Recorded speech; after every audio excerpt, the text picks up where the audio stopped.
श्रीमद् भगवद गीता की सबसे पहली शिक्षा यह है कि कल युग अर्थात अर्थ और काम का योग है। इसका मतलब आज के युग में लोग आपसे तभी रिश्ता रखेंगे, आपसे तभी प्रेम से बात करेंगे, या तो उनका आपसे कोई मतलब बनता हो या आपसे किसी को फायदा मिलता हो। आज के समय में किसी के मीठे शब्दों से उसके चरित्र को कभी अच्छा मत समझ लेना। मीठे शब्द सिर्फ आपको फंसाने के लिए बोले जाते हैं। जैसे ही किसी का स्वार्थ पूरा हो जाता है तब पता चलता है कि उस इंसान की जुबान कैसी है, क्योंकि इंसान को छलने के लिए मीठे शब्दों से बड़ा और कोई हथियार नहीं होता। अपना काम बनाने के लिए लोग आपकी तारीफ करेंगे, अपना काम बनाने के लिए लोग आपको अपना भी कहेंगे, अपना बनाएंगे, और अपने काम को निकालने के लिए लोग आपसे रिश्ता भी जोड़ेंगे। लेकिन अगर आप उनके इस व्यवहार को सच समझकर इसमें फंस जाएंगे तो आगे चलकर आपके दिल को बहुत बड़ा धक्का लगेगा। कहते हैं वक्त आने पर गधे को भी घोड़ा कहना पड़ता है। वास्तव में यह वही युग चल रहा है जहां लोग अपना स्वार्थ पूरा करने के लिए किसी भी हद तक गिर सकते हैं। किसी शहर में एक पहुंचे हुए महात्मा रहते थे। सब लोग उनको गुरुजी कहते थे। एक समय की बात है, एक साहूकार उस महात्मा के पास आया और कहने लगा, गुरुजी मुझे अपना शिष्य बना लो, मुझे दीक्षा दे दो। तो गुरुजी ने उस साहूकार को दीक्षा देकर अपना शिष्य बना लिया। कुछ समय बाद उस साहूकार ने अपने महात्मा गुरुजी की तस्वीर अपनी दुकान पर लगा दी। जब लोग उसकी दुकान पर जाते तब वह सबसे कहता, मुझसे सामान खरीदो, मैं सबसे अच्छा और सबसे सस्ता सामान बेचता हूँ। मैं अपने महात्मा गुरुजी की कसम खाकर कहता हूँ कि मैं आपसे कोई लाभ नहीं कमाऊंगा। धीरे धीरे यह बात उस महात्मा गुरुजी के कानों तक पहुंची कि कोई व्यक्ति है जो आपकी कसमें खाकर लोगों को सामान बेचता है और लोगों को बेवकूफ बनाता है, और लोग उसके पास इसलिए चले जाते हैं क्योंकि वह आपका शिष्य है, और यहाँ तक कि वो आपकी कसमें भी खाता है, और लोग उस पर भरोसा कर लेते हैं कि अपने गुरु की कसम खाता है। तो ये व्यक्ति कैसे धोखा कर सकता है? एक दिन वह महात्मा गुरुजी उसकी दुकान पर गए तो उन्होंने देखा कि वास्तव में यह मेरी ही कसमें खाकर के लोगों को सामान बेचता है। तो गुरुजी ने उस साहूकार से कहा कि तुम मेरे शिष्य होकर लोगों के साथ धोखा क्यों करते हो? तुम्हें तो अच्छे काम करने चाहिए। तो वह साहूकार बोला, मुझे क्या गुरु क्या शिष्य कुछ भी समझ नहीं आता, मुझे सिर्फ अपना फायदा समझ आता है। मैंने देखा कि सारा शहर आपको महात्मा मानता है, तो मैंने सोचा कि आपको गुरु बनाने से मुझे बहुत फायदा मिलेगा।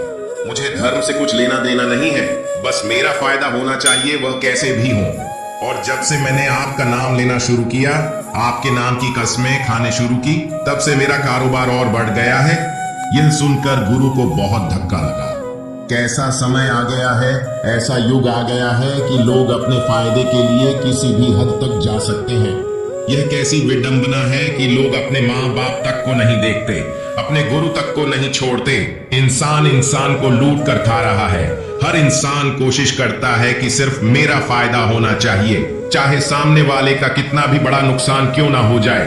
आज के युग में अगर आप किसी को अपना फायदा उठाने दोगे तो लोग वह मौका कभी नहीं छोड़ने वाले हैं। इसलिए किसी के मीठे शब्दों में, किसी के अपनेपन की बातों में कभी मत फंसना, बल्कि आंखें खोलकर इंसान को परखना सीखो, सच्चाई को देखो। सबसे ज्यादा धोखा इंसान के साथ अपने आत्मा की आड़ में करता है कि तुम तो मेरे अपने हो, तुम तो मेरे खास हो, तुम तो मेरे दिल के करीब हो, तुम्हारे साथ मैं ऐसा कैसे कर सकता हूं?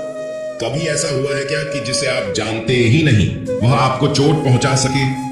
अक्सर आपको चोट वही लोग पहुंचाते हैं जो आपके अपने होते हैं, जो आपके दिल के बहुत करीब होते हैं। गीता का इतना अद्भुत ज्ञान महाभारत की लड़ाई पर आए लाखों करोड़ों योद्धाओं पर नहीं था, बल्कि यह भाइयों की लड़ाई थी, एक ही परिवार की लड़ाई थी, और करोड़ों लोग उस लड़ाई में मारे गए क्योंकि अपने ही अपनों का सुख नहीं देख पाए, अपने ही अपनों की खुशी से चलते रहे।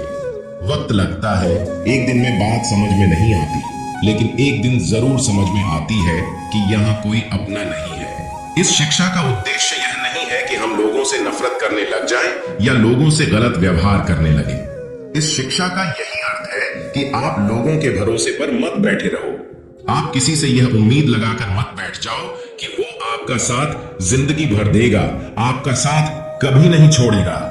दोस्तों, सब साथ छोड़ते हैं। आपकी जिंदगी में कई लोग आएंगे और कई लोग जाएंगे। ये जो आप अपने दिल में बिठाकर बैठ जाते हैं, ये मेरा हमेशा साथ देगा, ये बात कभी अपने दिमाग में मत आने देना हमेशा के लिए तो हमारा शरीर भी हमारे साथ नहीं रहेगा, वह भी एक दिन छूट जाता है। तो आप लोगों से क्या उम्मीद लगाते हो? याद रखना, किसी के साथ अगर बहुत ज्यादा आस लगाओगे, मोह लगाओगे तो दुख तो सहना ही पड़ेगा। लेकिन अगर आप इस संसार में सब लोगों से बाहर से चलोगे, ऊपर ऊपर से चलोगे, तो आपको कोई चोट नहीं पहुंचा सकता है।